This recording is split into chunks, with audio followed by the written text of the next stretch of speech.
Ju mbahet mend për zgjedhjet presidenciale kur ne, duke cituar një agjenci pollësh të panjohur, Atlas, gjetëm që Trump do të fitonte.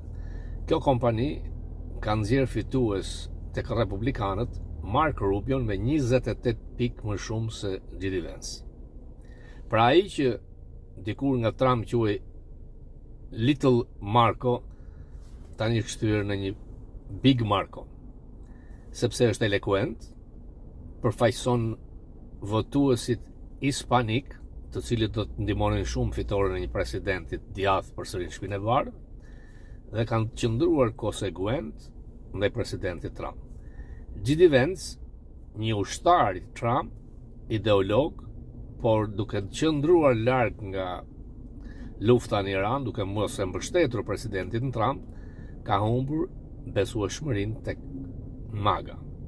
Megjithatë, për fokus, figura më e përshtatshme do të ishte DeSantis, me përvojë, sepse Rubio ka probleme nga që në disa, ose thuajse në të gjithë hearing senat, ka gënjur tek senatorët amerikanë. Këtë nuk ja falin. Presidenti Trump ka bisedime me presidentin kinez, është era 7 që takohen, do të bisedohet Irani, do të bisedohet Tajvani, do të bisedohet e Ukraina. Natyrisht që kinezët publikisht nuk do të deklarohen që do të ndërhyjnë te Irani, por dy fuqit më të mëdha ekonomike botërore do të kenë mundësinë për t'i hapur rrugë një samiti tjetër në verë.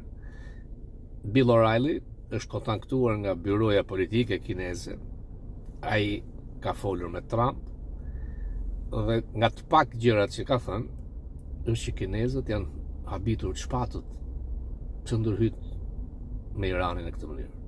Më shumë fokus.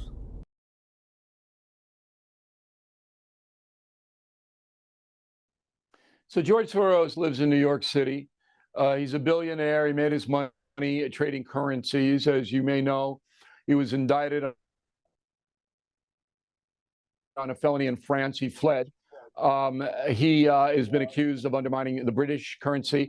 And he's a guy who basically meddles in the affairs of countries like yours.